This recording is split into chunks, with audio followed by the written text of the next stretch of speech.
जय हिंद बच्चों, क्या हालचाल।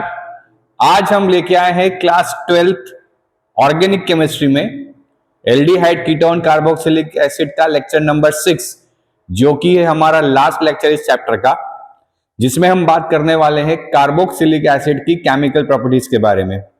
इसके पहले लेक्चर में हमने कार्बोक्सिलिक एसिड का मेथड ऑफ प्रिपरेशन और उसकी फिजिकल प्रॉपर्टीज को देखा। आज हम बात करेंगे इसकी केमिकल प्रॉपर्टीज की, कैसे कार्बोक्सिलिक एसिड में बॉन्ड्स टूटते हैं, क्या रिएक्शंस जो है कार्बोक्सिलिक एसिड देता है, कुछ केमिकल टेस्ट के बारे में बात करेंगे, एक आध मैकेनिज्म के बारे में बात करेंगे और हम चैप्टर को फिनिश करेंगे।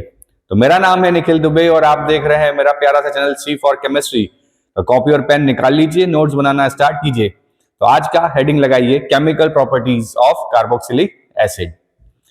जैसा कि हमें पता है कि इसके नाम में ही कार्बोक्सिलिक एसिड है, इसका मतलब कार्बोक्सिलिक एसिड की जो पहली प्रॉपर्टी है वो है उसका acidic behaviour.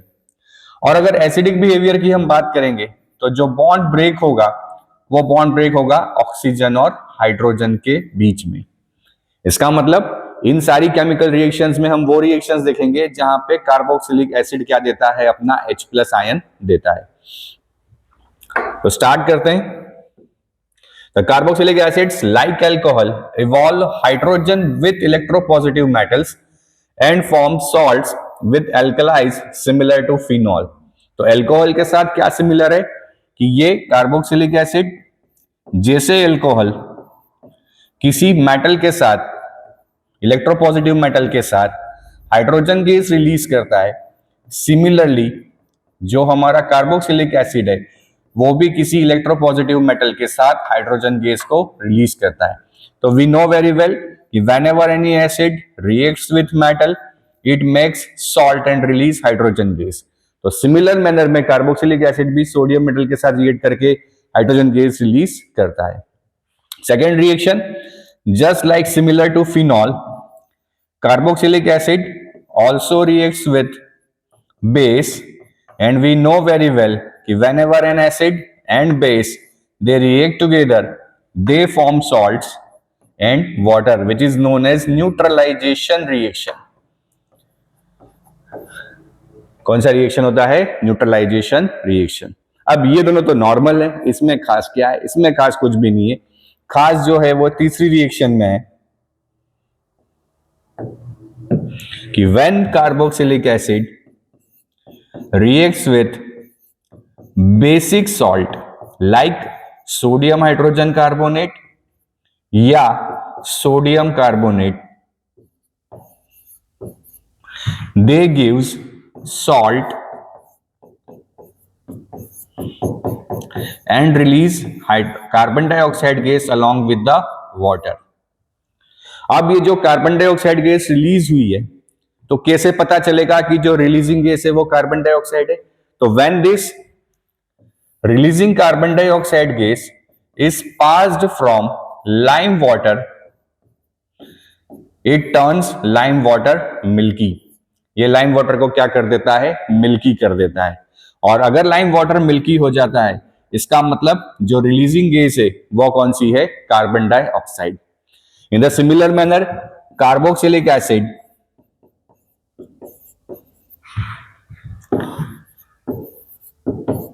makes again the salt of carboxylic acid, make release carbon dioxide and water. Balancing नहीं किया है। यहां पे दो कार्बोक्सिलिक एसिड ले लें तो there will be 2 और C+N. तो in the similar manner reaction given by the carboxylic acid. अब नोट करने वाली बात यह है यहां पे कि ये दोनों ही रिएक्शन एल्कोहल एंड फिनॉल नहीं देते। Alcohol do not give this reaction. तो इफ समबडी आस्क कि आप केमिकली कैसे पता लगाएंगे कि गिवन फंक्शन जो है वो एल्कोहल है या कार्बोक्सिलिक एसिड है, तो when in alcohol when we add a basic salt like sodium carbonate and sodium bicarbonate, वो एल्कोहल उस बेसिक सॉल्ट के साथ कोई रिएक्शन नहीं देता है। तो केमिकली टेस्ट है, वेरी इंपॉर्टेंट रिएक्शन है कि केमिकली डिस्टिंग्विश करेंगे अगर फिनॉल और कार्बोक्सिलिक एसिड को तो इस केमिकल रिएक्शन के थ्रू किया जाएगा। क्लियर है? नोट कर लीजिए।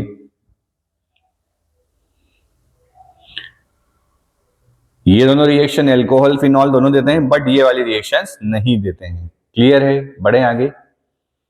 चलिए, अब ऐसा क्या होता है कि जो कार्बोक्सिलिक एसिड है वो बड़ा अच्छा एसिड है, ऑर्गेनिक एसिड है। तो यहां आप देख पा रहे हो कि whenever carboxylic acid loses it's proton H plus ion, after losing H plus ion इसके ऊपर क्या आता है? माइनस चार्ज ऑक्सीजन पे। अब ये माइनस चार्ज जो है वो रेजोनेंस स्टेबल हमें दिख रहा है।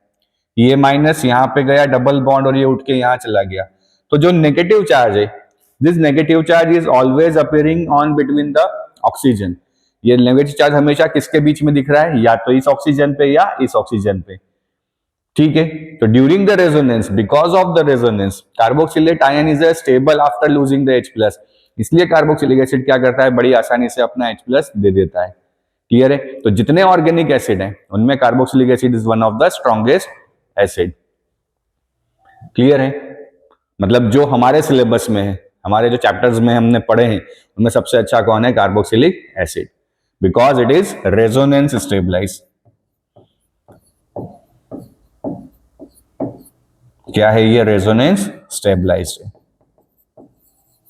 Carboxylic ion is resonance stabilised, और रेजोनेंस स्टेबिलिटी के कारण ये क्या है? स्टेबल है। इसीलिए जो नेगेटिव चार्ज है वो इन तीनों एटम्स के बीच में कैसा किया? इक्वली डिस्ट्रीब्यूट कर दिया है। क्यों? क्योंकि एक बार डबल बॉन्ड इस कार्बन ऑक्सीजन के बीच में, एक बार डबल बॉन्ड इस कार्बन ऑक्सीजन के बीच में, मतलब जो पाई बॉन्ड के electrons they are equally distributed among all this three atoms. Clear है?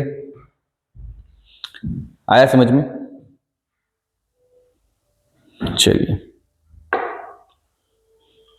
क्वेश्चन है, why carboxylic acid is stronger acid than phenol although phenol has more number of resonating structure. बढ़िया question है कि अभी हमने देखा कि कार्बोक्सिलिक एसिड के केस में कि whenever the carboxylic acid loses the H plus ion, it gives carboxylate salt, sorry carboxylate ion. अब क्या है बच्चों? यहां पे ये रेजोनेंस लगा, ये माइनस यहां आया, ये प्लस यहां आ गया, और इस प्लस को हटाने के लिए माइनस डबल बॉन्ड बन के आ जाता है। तो in the case of carboxylate ion हमने कहा कि नेगेटिव चार्ज जो है वो या तो इस ऑक्सीजन पे है या इस ऑक्सीजन पे, और रेजोनेटिंग स्ट्रक्चर कितने हैं? सिर्फ दो। थ्योरी रेजोनेंस की ये बोलती है कि more the number of resonating structure more will be the stability. इसका मतलब अगर हम देखें तो इसके पास तो दो ही रेजोनेटिंग स्ट्रक्चर है, पर अगर फिनॉल के केस की हम बात करें तो फिनॉल में अगर H प्लस निकाल दिया जाए तो H प्लस निकालने के बाद फिनॉक्साइड आयन बनेगा, और इस फिनॉक्साइड आयन में जब रेजोनेंस लगाया जाएगा, हम पढ़ चुके हैं इसको अल्कोहल फिनॉल वाले चैप्टर में, तो डबल बॉन्ड O और माइनस आ गया यहां पे। फिर कॉन्जुगेशन के कारण रेजोनेंस आगे बढ़ा, माइनस आ गया यहां पे, ये डबल बॉन्ड O। फिर कॉन्जुगेशन के कारण रेजोनेंस आगे बढ़ा,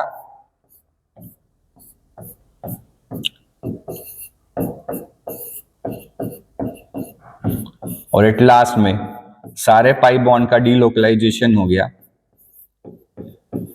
और फिनॉक्साइड आयन ऐसा का ऐसा। तो आप देख पा रहे हो कि 5-5 रेजोनेटिंग स्ट्रक्चर है। इसको थोड़ा इधर कर लेते, अदरवाइज कंफ्यूजन हो जाएगा।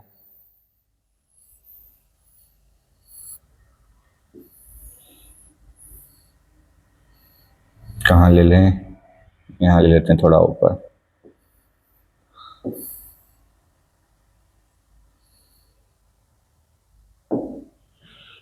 ठीक है, 5-5 रेजोनेटिंग स्ट्रक्चर्स हैं, बट फिर भी कार्बोक्सिलेट आयन ज्यादा स्टेबल है दो के कारण। रीजन ये देख पा रहे हो आप कि after resonance in phenoxide ion, negative charge जो है वो कहां चला गया? बेंजीन रिंग पे चला गया। अब अगर देखा जाए तो कार्बन और ऑक्सीजन में ज्यादा इलेक्ट्रोनेगेटिव कौन है? ऑक्सीजन। तो नेगेटिव चार्ज किसको ज्यादा पसंद है? ऑक्सीजन को।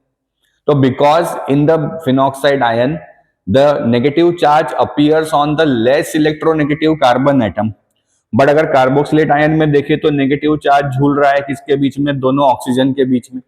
तो यहां पे नेगेटिव चार्ज ऑक्सीजन के बीच में ही घूम रहा है, और ऑक्सीजन की इलेक्ट्रोनेगेटिविटी कार्बन के कंपैरिजन में ज्यादा है, तो ऑक्सीजन को नेगेटिव चार्ज पसंद है, इट लव्स नेगेटिव चार्ज।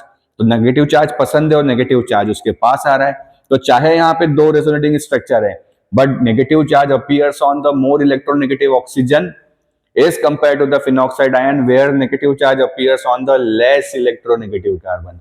तो negative charge less electronegative carbon पे आया है, इसलिए इसकी स्टेबिलिटी कम है, पर यहाँ पे negative charge more electronegative oxygen पे है, इसलिए इसका स्टेबिलिटी ज्यादा है। क्लियर है?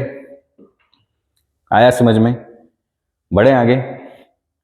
चलिए, अब अगर इस कार्बोक्सिलेट ग्रुप से इलेक्ट्रॉन डोनर या इलेक्ट्रॉन विड्रॉइंग ग्रुप जुड़ जाए तो देखो क्या होगा। हमें पता है कि इलेक्ट्रॉन डोनर का काम क्या होता है, इलेक्ट्रॉन देना, तो यहां पे लगेगा प्लस आई इफेक्ट। अगर इलेक्ट्रॉन दिया तो यहां पे नेगेटिव चार्ज डेंसिटी बढ़ेगी, तो after losing H plus ion जो नेगेटिव चार्ज डेंसिटी है ये इंक्रीज हो गई। अब अगर नेगेटिव चार्ज डेंसिटी बढ़ जाती है मतलब आयंस की स्टेबिलिटी कम हो रही है ना। एटम बॉन्ड बनाते ही क्यों है? क्योंकि वो स्टेबल होना चाहते हैं। तो after losing H plus ion carboxylate ion पे जो माइनस है वो इलेक्ट्रॉन डोनेटिंग ग्रुप के जुड़ने के कारण माइनस बढ़ रहा है, ना कि कम हो रहा है। तो माइनस बढ़ रहा है मतलब क्या हुआ, प्लस आई से माइनस बढ़ा तो स्टेबिलिटी कम हो गई, और स्टेबिलिटी कम हो गई तो एसिडिटी कम। इसका मतलब क्या हुआ, बिकॉज ऑफ प्लस आई जो एसिडिक बिहेवियर है वो कम हो जाता है। तो प्लस आई इफेक्ट से एसिडिक बिहेवियर कम हो गया, तो इनवर्सली प्रोपोर्शनल है। बट अगर यहाँ पे इलेक्ट्रॉन विथड्रॉइंग ग्रुप जुड़ जाए जो इलेक्ट्रॉन खींचे, मतलब माइनस आई इफेक्ट लगाए, माइनस आई इफेक्ट के कारण इलेक्ट्रॉन डेंसिटी यहां से इधर आएगी, तो यहाँ पे नेगेटिव चार्ज कम हुआ मतलब स्टेबिलिटी बढ़ी। तो माइनस आई इफेक्ट के कारण क्या होता है, एसिडिक कैरेक्टर बढ़ता है। तो अगर प्लस आई इफेक्ट लगता है तो एसिडिक कैरेक्टर कम होता है, माइनस आई इफेक्ट क्या करता है, एसिडिक कैरेक्टर को बढ़ाता है। यही चीज लिखी है कि electron donating group destabilizes the carboxylate anion and weakens the acid. Similarly, electron withdrawing group stabilizes the carboxylate ion and strengthens the acid. तो इलेक्ट्रॉन डोनेटिंग ग्रुप स्ट्रेंथ बढ़ाता है और इलेक्ट्रॉन विड्रॉइंग ग्रुप कम करता है। जैसे यहाँ पे इफेक्ट बताया है कि सबसे अच्छा इफेक्ट किसका, CF3 का, क्योंकि फ्लोरीन कार्बन से अगर तीन फ्लोरीन जुड़े हैं तो तीनों फ्लोरीन क्या होंगे, बढ़िया से इलेक्ट्रॉन विड्रॉइंग है, तो वो क्या करेंगे, कार्बोक्सिलिक एसिड की स्ट्रेंथ को बढ़ाएंगे। तो CF3 के बाद कौन है, NO2 के बाद CN के बाद फ्लोरीन, क्लोरीन, ब्रोमीन, आयोडीन और बेंजीन, मतलब बेंजीन वाला जो है वो बेकार होगा। क्लियर है? क्या है बात समझ में आई? ठीक है, बढ़े आगे। चलिए, अब अगर यहां पे ये ग्रुप सीधे फिनाइल से या विनाइल से जुड़ जाए तो क्या होगा, they carboxylic acid increases the acidity of corresponding carboxylic acid. तो इनके जुड़ने से कार्बोक्सिलिक एसिड की एसिडिक बिहेवियर बढ़ जाता है। क्यों, जरा देखो कि अगर यहां से H प्लस चला जाए तो यहां आ जाएगा माइनस, माइनस से इधर रेजोनेंस गया, ये ऊपर चला गया, तो ये एक तो ये हो गया। अब अगर ये ऊपर गया तो यहां क्या आएगा, प्लस, तो ये वाला फिर रेजोनेंस इधर काम करने लगेगा और ये क्या करेगा, इसको स्टेबल बना देगा। इसको क्या बना देगा, स्टेबल बना देगा। सिमिलरली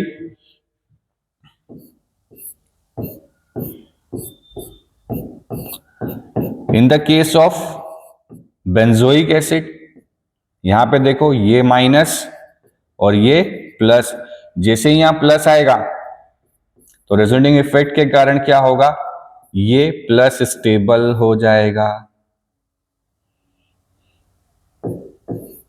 क्लियर है?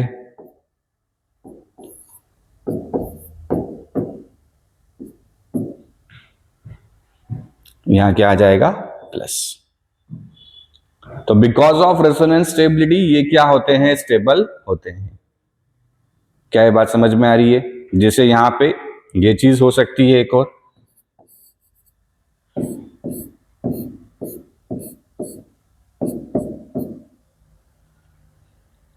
C डबल बॉन्ड O, ये O माइनस, तो ये माइनस यहां आया और ये ऊपर चला गया, तो आफ्टर लूजिंग H प्लस क्या हुआ, ये वाला पार्ट स्टेबल। चलिए इसको थोड़ा सा और डिटेल बताता हूं।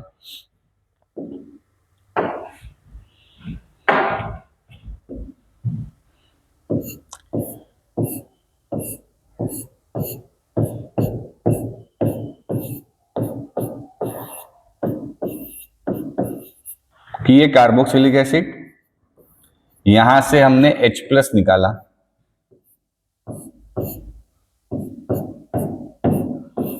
तो ये C डबल बॉन्ड,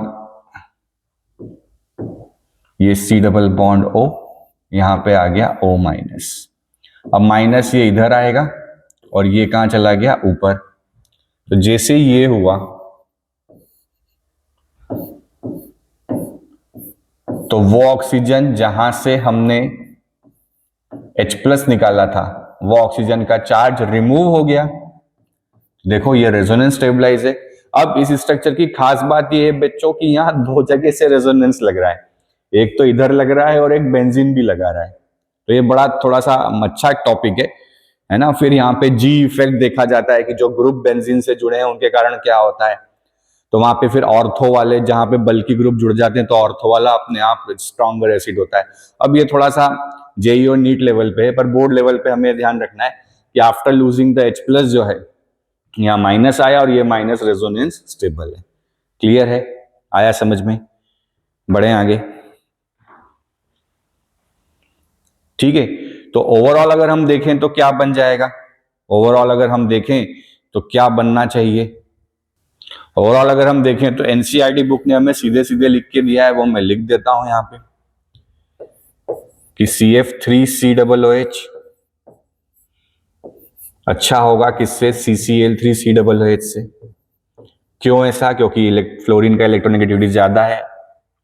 देन आ जाए तो CHCl2COOH, ऐसा क्यों हो गया? क्योंकि यहाँ 3 क्लोरीन है, यहाँ 2 ही है। फिर चलें तो NO2 CH2COOH, रीजन अभी भी वही कि नंबर ऑफ ग्रुप जो है वो कम होते जा रहे हैं। फिर कौन आएगा? CN CH2COOH, then F CH2COOH। देखो ग्रुप जो है वो होते जा रहे हैं। फिर कौन आ जाएगा? Cl CH2COOH। फिर कौन हो जाएगा? Br CH2COOH। एक ग्रुप ही है सारे, और सारे इलेक्ट्रॉन विड्रॉइंग है। फिर कौन आ गया? HCOOH। ठीक है, यहां ना प्लस आई है ना माइनस आई है। अब यहां से प्लस आई लगना चालू हुआ तो CH3COOH, एसिटिक एसिड। ठीक है, बट इससे भी पहले क्योंकि प्लस आई लगने लगा है तो इसके पहले ऐसा लगा दें जहां पे स्टेबिलिटी है। तो अगर हम बात करें तो बेंजोइक एसिड आ जाएगा।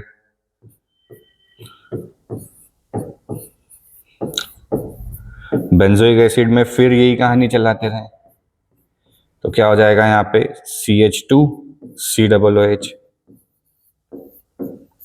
उसके बाद कौन आ जाएगा? प्लस आई वाले CH3COOH।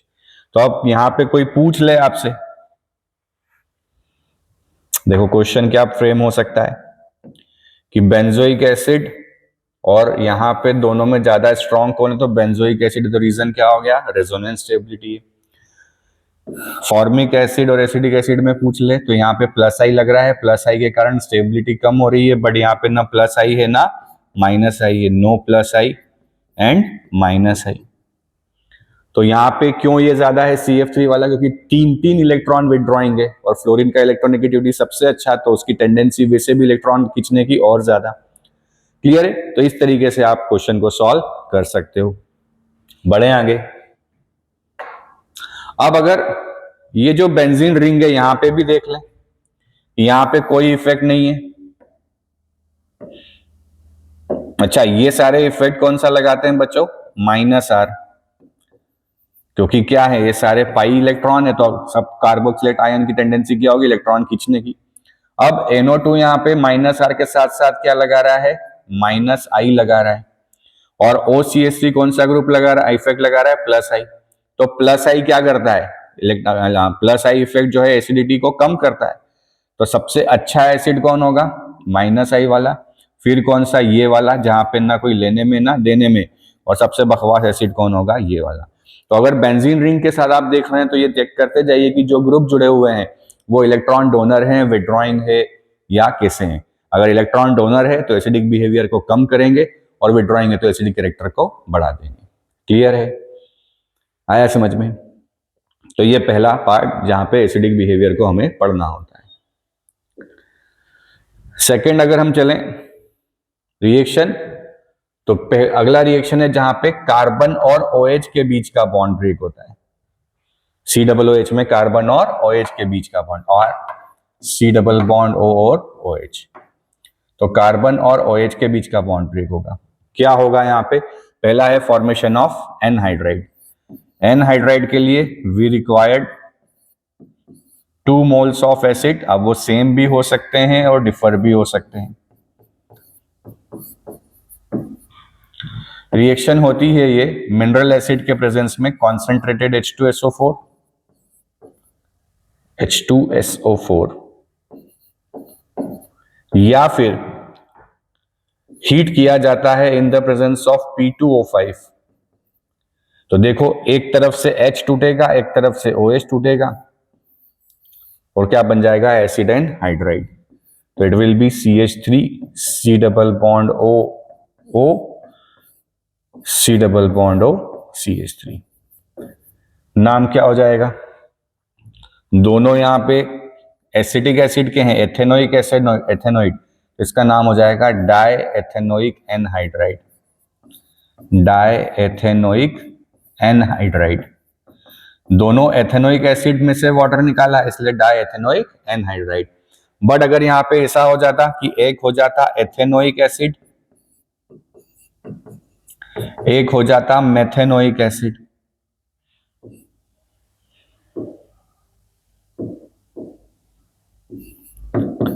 एक हो जाता मेथेनोइक एसिड। अब अगर P2O5 के प्रेजेंस में से हीट कर दिया जाता तो फिर यहां से हम वाटर बाहर निकालते, क्या बचता?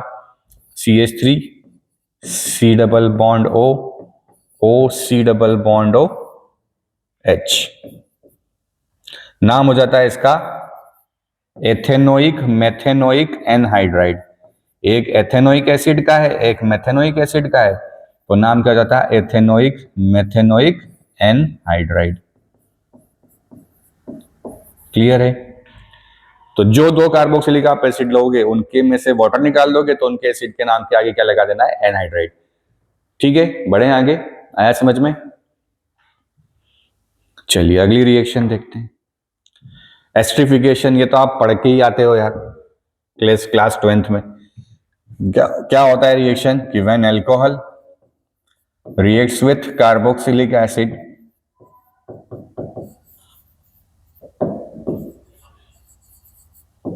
इन एसिडिक मीडियम। अच्छा, ये रिएक्शन रिवर्सिबल होता है ना? In acidic medium it makes ester और वाटर। अच्छा, ये कंफर्मेशन टेस्ट भी है बच्चों for alcohol and carboxylic acid. ये अल्कोहल के कंफर्मेशन टेस्ट के लिए भी जो है एस्ट्रिफिकेशन टेस्ट लगाया जाता है, और कार्बोक्सिलिक एसिड के कंफर्मेशन टेस्ट के लिए भी एस्ट्रिफिकेशन टेस्ट को लगाया जाता है। फ्रूटी स्मेल आता है ना? एस्टर फ्रूटी स्मेल, इसीलिए एस्टर्स का जो यूज होता है वो बहुत सारे परफ्यूम्स, डिओड्रेंट्स बनाने में किया जाता है। रिएक्शन अगर देखें तो RCOOH plus R-OH in presence of acidic medium, यहां से OH, यहां से H बाहर, तो क्या बन जाएगा? RC double bond O R-। बोला जाता है एल्काइल एल्केनोएट। क्या बोलते हैं? Alkyl alkanoate. जैसे ले लें तो CH3COOH और साथ में ले लिया C2H5OH, तो यहां से OH और यहां से H बाहर निकाल दें तो क्या बनेगा? CH3C double bond O OC2H5, ethyl ethanoate. क्या नाम हो जाएगा? Ethyl ethanoate. IUPAC will be ethyl ethanoate. Clear है? नोट कर लीजिए।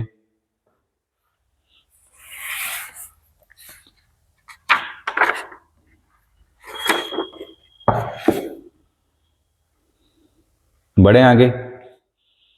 चलिए, अगला है इसका रिएक्शन मैकेनिज्म। तो देखिए क्या होता है। सबसे पहले आया कार्बोक्सिलिक एसिड। कार्बोक्सिलिक एसिड पे अटैक करा H+ ने, यहां से ये लोन पेयर लिया। लोन पेयर लेते ही क्या हो गया, RC डबल बॉन्ड O, यहां पे आ गया OH2 और इस पे प्लस। क्लियर है?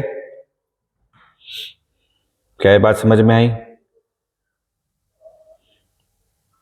या इसको ऐसे भी कर सकते हैं। अच्छा, मैकेनिज्म के बहुत सारे तरीके हैं ना। इसको ऐसे कर सकते हैं कि यहाँ पे माइनस और यहाँ पे प्लस। तो किस पे अटैक करा दें, यहां लिखना पड़ेगा ये OH, यहां से इसको अगर हम हटा दें तो यहाँ पे माइनस और यहाँ पे प्लस, और ये माइनस का अटैक कहाँ, यहाँ पे। तो यहाँ पे क्या आ जाएगा, OH पे आ गया प्लस और ये प्लस। अब यहाँ पे कौन होगा, एल्कोहल जो है,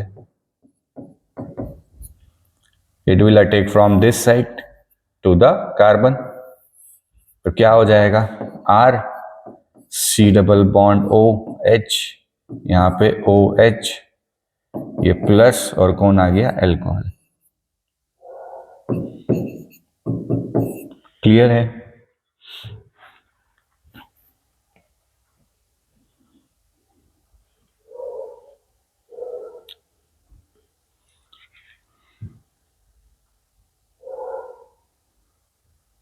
अब यहां से अगर हमने इसको हटाया है तो ये नहीं जाएगा, यहां से ये भी नहीं जाएगा, और यहां पे आ जाएगा लोन पेयर। तो यहाँ प्लस आया, यहाँ प्लस आया। अब क्या होगा, ये ऑक्सीजन अपना प्लस हटाने के लिए बॉन्ड तोड़ेगा इससे, और यहां से ये इलेक्ट्रॉन पहुंचेगा ऊपर। तो क्या हो गया, यहाँ RC, ये हो गया OH, ठीक है, यहाँ पे OH, यहाँ पे OR, और कार्बन पे क्या आ गया, प्लस। अब इस प्लस को हटाने के लिए यहां से ये बॉन्ड टूटेगा, तो क्या बन गया, RC OH, यहां पे आ जाएगा डबल बॉन्ड O और R।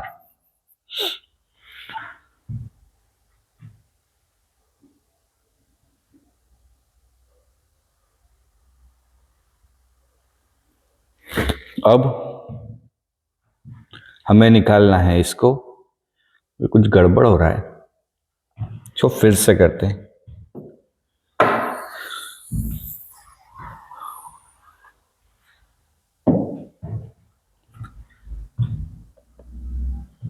कभी कभी एक साथ 2 स्टेप खाने के चक्कर में समस्या भी आ जाती है। चलिए इज्जत से कर दें। सबसे पहले आया H+, ये H+ को इसने इलेक्ट्रॉन दिए, तो क्या हो जाएगा, RC डबल बॉन्ड O, एक लोन पेयर चला गया तो ऑक्सीजन पे आ गया प्लस, और ये ऐसा का ऐसा। क्लियर है? ये पहली स्टेप जहां पे ये हुआ। अब क्या होगा, यहां से इलेक्ट्रॉन उठ के ऊपर जाएगा और एल्कोहल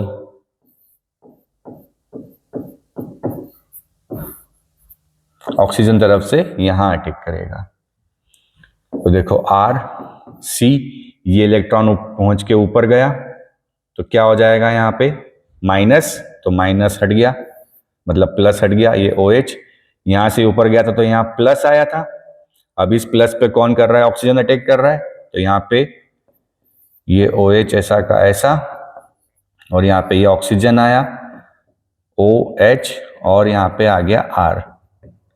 अब इस पे है प्लस चार्ज। बोलो क्लियर है? 2 स्टेप उड़ाने के चक्कर में दिक्कत हो गई थी कि यहाँ पे पहले इलेक्ट्रॉन लोन पेयर इस ऑक्सीजन ने H+ को दिया, तो H+ को देने के कारण यहाँ पे बॉन्ड बन गया, तो ऑक्सीजन पे प्लस आ गया। अब इस प्लस को हटाने के लिए पाई इलेक्ट्रॉन ऊपर गए, तो ये इलेक्ट्रॉन ऊपर गए तो प्लस से माइनस कैंसिल हो गया और कार्बन पे प्लस आया, और इस प्लस को हटाने के लिए ऑक्सीजन ने यहाँ से अपना इलेक्ट्रॉन पेयर दिया।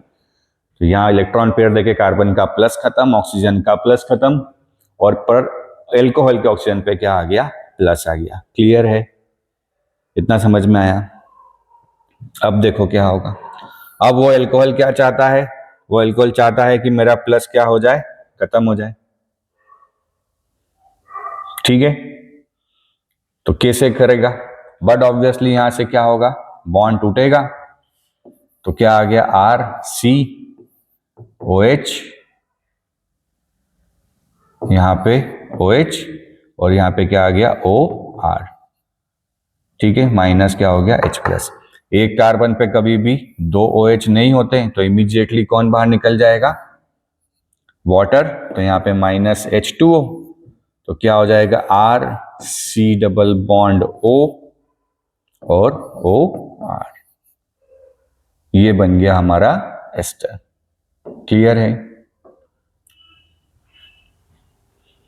ये रिएक्शन मैकेनिज्म है। ठीक है, तो टोटल रिएक्शन मैकेनिज्म कितने हो गए हैं, 4। पहला कौन सा था, एल्कीन से एल्कोहल, एनसीईआरटी ने जो दिए हैं वो तो हमें करना ही है। दूसरा कौन सा हो गया, एल्कोहल से एल्कीन। तीसरा एल्कोहल से ईथर। चौथा ईथर का रिएक्शन प्लस HX के साथ, और पांचवा रिएक्शन मैकेनिज्म कौन सा, एस्ट्रिफिकेशन। तो ये 5 मैकेनिज्म हमको एनसीईआरटी में गिवन है, तो हमें ये 5 तो करना ही है। क्लियर है, बढ़े आगे। चलिए, अगला रिएक्शन है विद PCl3 PCl5 SOCl2। सारी रिएक्शंस आप पढ़ के आए हो। एल्कोहल में बस अंतर ये है कि यहाँ एल्कोहल के साथ कार्बोनिल ग्रुप जुड़ा हुआ है। तो PCl3 अगर ले लें तो वहां पे OH की जगह Cl आता था, यहां भी OH की जगह Cl आएगा और बनेगा H3PO3। PCl5 अगर ले लें तो वही OH की जगह Cl आ जाएगा, यहां भी OH की जगह Cl आ जाएगा, साथ में बनेगा POCl3 प्लस HCl। वही रिएक्शन है जो हमने हेलो एल्केन्स में पढ़ी है।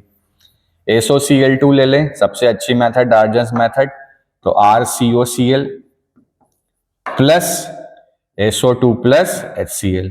अब हमें पता ही है कि यहाँ पे दोनों प्रोडक्ट गैसेस होते हैं, एस्केप हो जाते हैं ड्यूरिंग रिएक्शन, है ना। ये लिखा है देखो, thionyl chloride is preferred because the other two products are gaseous and escape the reaction mixture.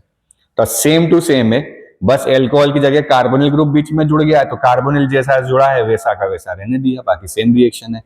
Clear है, आया समझ में, बढ़े आगे। अगला रिएक्शन है रिएक्शन विद अमोनिया, बड़ा इंपॉर्टेंट रिएक्शन है।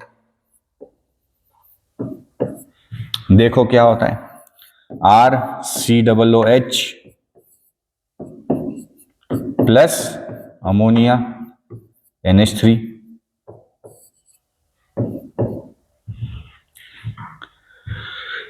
सबसे पहले बन जाता है सॉल्ट, RCOO माइनस और NH4 प्लस। जब इसको फर्दर हीट किया जाता है तो वाटर बाहर, तो बनता है अमाइड्स, RCONH2। क्या बन जाता है, अमाइड्स बन जाता है। फॉर एग्जाम्पल CH3COOH हम ले लें, और यहाँ पे क्या ले लें, NH3। सीधे लिख सकते हैं इसको, चाहे अगर सॉल्ट नहीं भी बनाए, क्योंकि हमें पता है कि ये एसिडिक हाइड्रोजन है। यहाँ से HOH बाहर निकालो तो क्या बन जाएगा, CH3CONH2 प्लस H2O। अब चाहे आप बेंजीन ले लो, यहाँ पे बेंजोइक एसिड ले लो, COOH प्लस NH3, तो क्या बन जाएगा, बेंजेनामाइड। बेंजीन के ऊपर CONH2। ये रिएक्शन आपको ABCD वाले क्वेश्चन में बहुत दिखती है अमाइंस के अंदर, क्योंकि इसके बाद फिर हाफ मेन ब्रोमामाइड लग जाता है और अमाइन बन जाता है, तो याद रखें। अब अगर यहाँ पे हम दो जगह COOH ले लें तो 2 अमोनिया लेने पड़ेंगे, तो यहाँ पे 2 अमाइड बन जाएंगे, तो इसे क्या कहा जाता है? Thalidomide. It's known as thalidomide. और आपको अच्छे से पता है कि जब इसको फर्दर स्ट्रांगली हीट कर दें तो it converts into the phthalimide. किसमें कन्वर्ट हो जाता है ये? थैलीमाइड में। C double bond O N bond H। इसे क्या कहा जाता है? थैलीमाइड। ये हम डिस्कस कर चुके हैं in the case of amines. तो रिएक्शन विद अमोनिया में अमोनिया का एसिडिक हाइड्रोजन, कार्बोक्सिलिक एसिड का OH मिलके वाटर बाहर, और क्या बना देते हैं? अमाइड्स। क्लियर है? बढ़े आगे। चलिए, अगला रिएक्शन है रिडक्शन का। तो RCOOH on reduce converts into the alcohol. क्या बना देते हैं? एल्कोहल बना देते हैं। अब रिड्यूसिंग एजेंट चाहिए तो या तो लिथियम एल्यूमिनियम हाइड्राइड ले लो फॉलोड बाय हाइड्रोलिसिस, या फिर B2H6 डायबोरेन ले लिया जाए। क्या ले लिया जाए? डायबोरेन। तो carboxylic acid converts into the alcohol. For example ले लें CH3COOH lithium aluminium hydride followed by hydrolysis, it converts into CH3CH2OH। ठीक है, आया समझ में?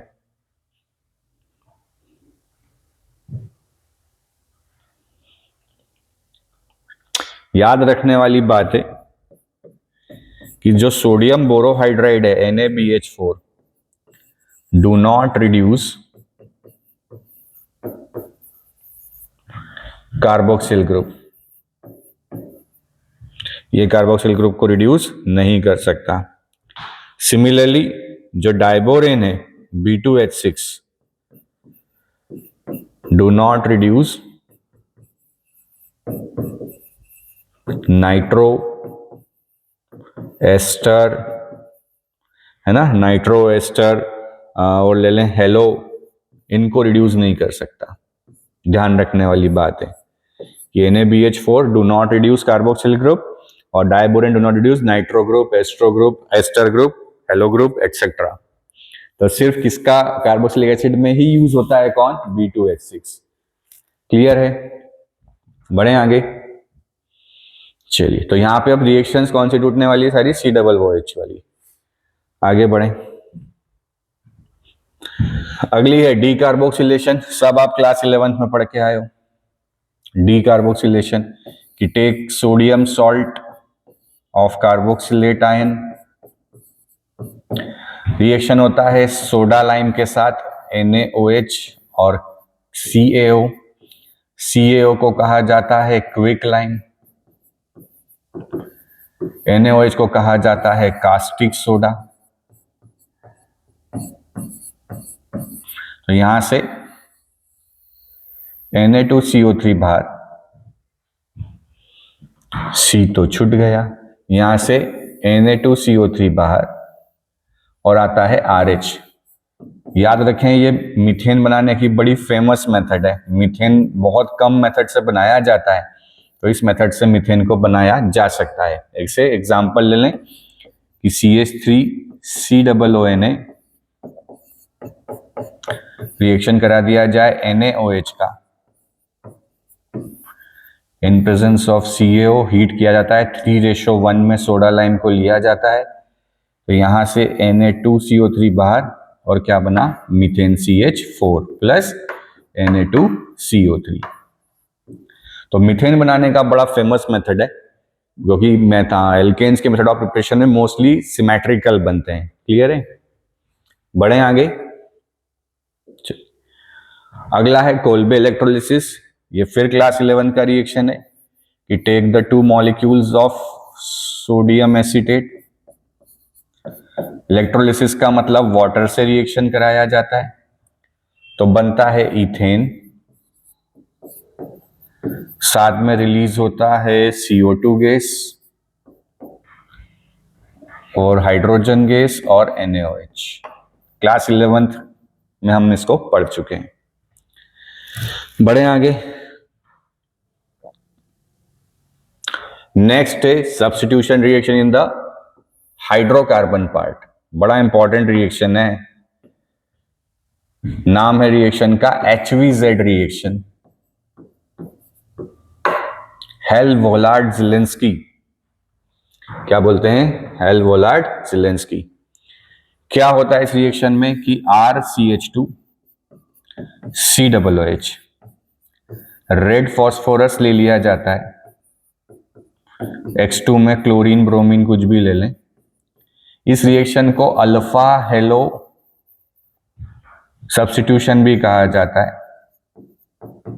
क्यों? क्योंकि कार्बोक्सिलिक एसिड का पड़ोसी कार्बन अल्फा, तो सब्स्टिट्यूशन यहां होता है और जो हेलोजन है वो अल्फा कार्बन पे आ जाता है, तो इसलिए इस एसिड को क्या बोलते हैं? Alpha halo carboxylic acid. It is known as alpha halo carboxylic acid. जैसे अगर यहाँ पे हम एग्जांपल में CH3CH2 COOH ले लेते, CH3CH2 COOH रिएक्शन अगर रेड फॉस्फोरस के प्रेजेंस में क्लोरीन का करा दिया जाता तो इट विल बी CH3CHCl और COOH। तो क्या नाम हो जाता है इसका? Alpha chloro propanoic acid. Alpha chloro propanoic acid, alpha chloro propanoic acid. Clear है? This is alpha chloro propanoic acid. बड़ी इंपॉर्टेंट रिएक्शन है, नाम है HVZ। रिंग सब्स्टिट्यूशन की बात करें तो जैसा मैं पहले भी डिस्कस कर चुका हूं कि कार्बोनिल ग्रुप मेटा डायरेक्टिंग होते हैं। आर कहां बना रहा हूं भाई? रिंग रिंग चाहिए, रिंग रिंग, तो यहां लगा दी बेंजीन। तो हमें अच्छे से पता है कि अगर फंक्शनल ग्रुप जो जुड़ा हुआ है उसके पास पाई इलेक्ट्रॉन्स हैं तो वो पाई इलेक्ट्रॉनों से मेटा सब्स्टिट्यूटेड बनाते हैं। तो यहाँ पे मेटा सब्स्टिट्यूशन होगा तो आप नाइट्रेशन कराएंगे, HNO3 ऑब्लिग H प्लस, तो नाइट्रेशन कहाँ होगा? मेटा पर होगा, तो COOH और क्या हो गया? Meta nitro. अगर आप ब्रोमिनेशन कराएंगे Br2 AlCl3 तो ब्रोमिनेशन भी कहाँ होगा? मेटा पर होगा। जैसे हमने देखा था कि एनिलीन और एल्डिहाइड कीटोन फ्रीडलक्राफ्ट नहीं देते, वैसे ही यहाँ पे कार्बोक्सिलिक एसिड भी फ्रीडलक्राफ्ट नहीं देता। क्यों? क्योंकि AlCl3 इस कार्बोनिल से ही रिएक्ट करके कॉम्प्लेक्स कंपाउंड बना लेता है। तो यहाँ पे आके बच्चों हमारा कार्बोक्सिलिक एसिड खत्म होता है। अब इसके लिए सर आपने यहाँ PYQ तो आज कराया ही नहीं, तो PYQ का एक लेक्चर अलग ही बनाऊंगा पूरा एल्डिहाइड कीटोन का, क्योंकि 8 मार्क्स का वेटेज है, तो उसमें सारे क्वेश्चन ऐसे लेंगे कि हमारे सारे टॉपिक भी क्या हो जाए? कवर हो जाए। तो ये बच्चों थ्योरेटिकल पार्ट कार्बोक्सिलिक एसिड की केमिकल प्रॉपर्टीज का खत्म होता है। अब हम इसका PYQ वाला एक लेक्चर करेंगे और फिर आएंगे बायोमोलिक्यूल्स पे। तो ये था हमारा आज का लेक्चर, इसको देखिए, समझिए, कोई डाउट आए तो कमेंट बॉक्स में कमेंट कीजिए, PYQ शीट चाहिए तो मैसेज कीजिए, ठीक है। और वीडियो को अगर अच्छा लगा हो तो प्लीज लाइक सब्सक्राइब फॉलो कीजिए। जय हिंद, जय भारत।